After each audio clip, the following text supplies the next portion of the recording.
আসসালামু আলাইকুম, কেমন আছেন সবাই? আশা করি আলহামদুলিল্লাহ ভালোই আছেন। দেখেন, আমি আজকে আমার একটা কাকুর থেকে, চাচা শ্বশুর লাগে উনি, তো ওনার থেকে 2 কেজি দুধ রাখলাম। তো আমি 1 কেজি ফ্রিজে রেখে দিলাম, আর 1 কেজি দুধ আমি এখানে পাতিলে নিয়ে আসলাম, নিয়ে এখন ঘ্যাসের ভিতরে রাখলাম জাল দেওয়ার জন্য আর কি। দেখেন দুধটা কত সুন্দর, ন্যাচারাল। এইটা কিন্তু খাঁটি, একবার অরিজিনাল যে গরুটা, এই গরুর থেকেই মানে ওরা আনে। তো দেশি গরুর দুধ খাই কিন্তু আলাদা। আচ্ছা, এখানে চুলাটা আমি একটু লো করে দিতেছি, যেহেতু দুধটা একবার হয়ে আসছে।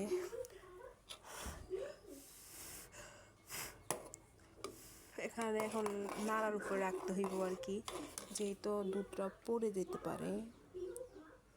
দেখেন, গ্যাসটা একটু কমে রাখলাম, দুধটা এইভাবে নাড়া দিতে হবে আর কি।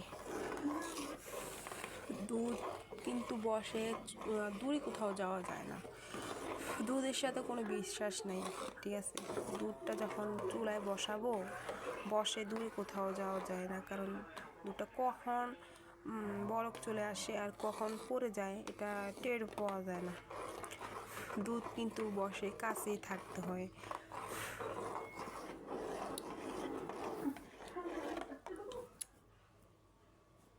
দেখেন কি সুন্দর ফেনা চলে আসছে দুধের।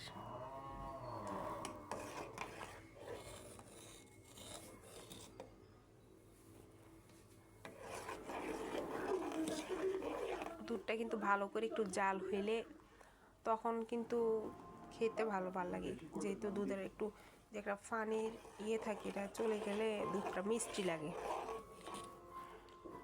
অনেকে পানি দিয়ে খায়, আমি এত পানি দিই না, হালকা একটু পানি দিই। অনেকে বলে যে পানি না দিলে গ্যাস হয়, দুধটা বেশি গাঢ়া থাকলে গ্যাস হয়। তো আমি এত পানি দিই না, আমার বাচ্চারা খেতে চায় না, হালকা একটু দিই। আর একটু ভালো করে জাল করে নিই, ভালো করে জাল করলে দুধটা মিষ্টি লাগে খেতে। জাল না করলে এত ভালো লাগে না, পানসা পানসা লাগে।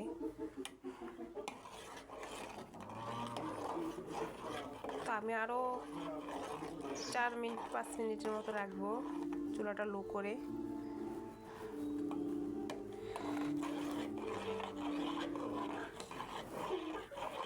এভাবে নাড়া দিব আর কি, যেহেতু দুধটা কোন সময় পড়ে যায় টেরও পাওয়া যায় না। আমি প্রায় সময় এরকম চুলা যখন দুধ বসাই, তো তখন বসাই কিন্তু একটু চুলাটা লো করে, কিন্তু এত লো করি না, মানে হালকা একটু মিডিয়াম করে, ভাবি যে হয়তোবা দুধটা পড়বে না, কিন্তু তখন আমি কি করি, কাজ করতে যাই, হয়তোবা অন্য একটা কাজ করি, তখন দেখি ঠাস করে দুধটা পড়ে গেলে দিক দিয়ে। তো আজকে ভাবলাম যে দূরে যাব না, কাছেই থাকবো, দুধটাকে আর ফুটতে দিব না, এই কারণে নাড়তেছি।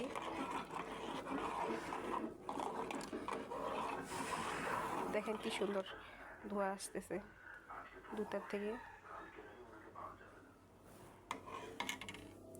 আসলে বেশি লো হয়ে গেছে, একটু বাড়াইতে হইব।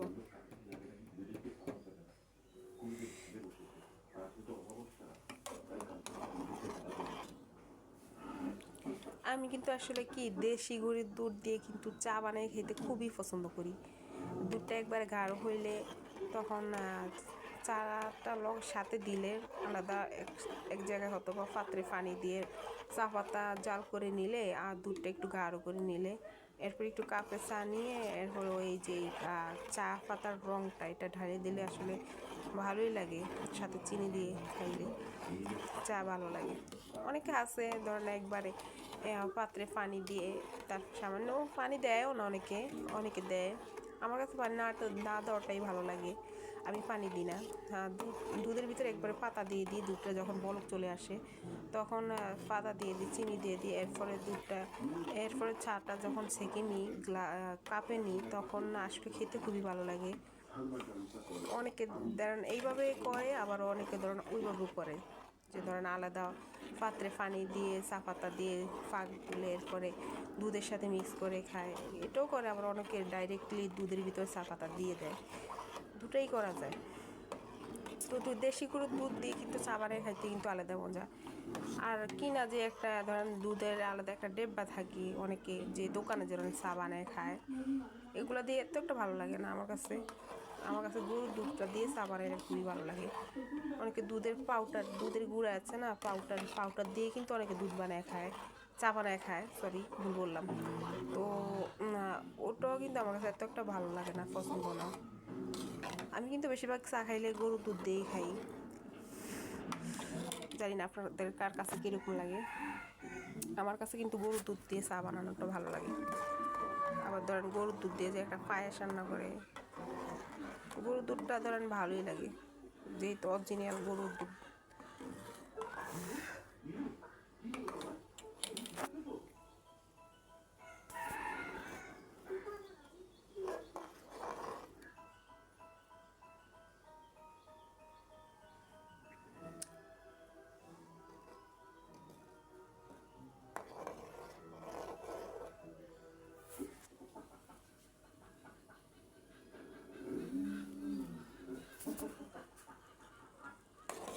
দেখেন কোন সময় আবার পড়ে যায়, ভয় পাই আর কি।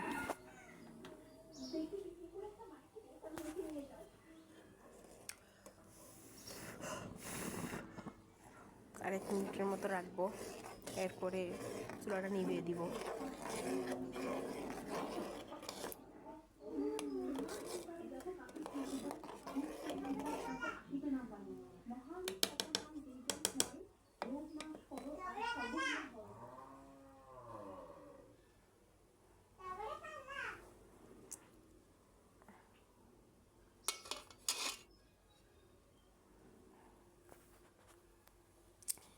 এখন আমি চুলাটা আছে না নিবাবো না, ডিম করে রাখবো, যেহেতু দুধটা একটুখানি মানে শুকিয়ে আসবে, একটুখানি মানে বাহিরে যে একটা পানি আছে এটা চলে যাবে, তখন এরপর আমি নিবাবো আর কি।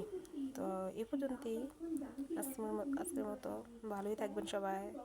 খোদা হাফেজ, বাই বাই।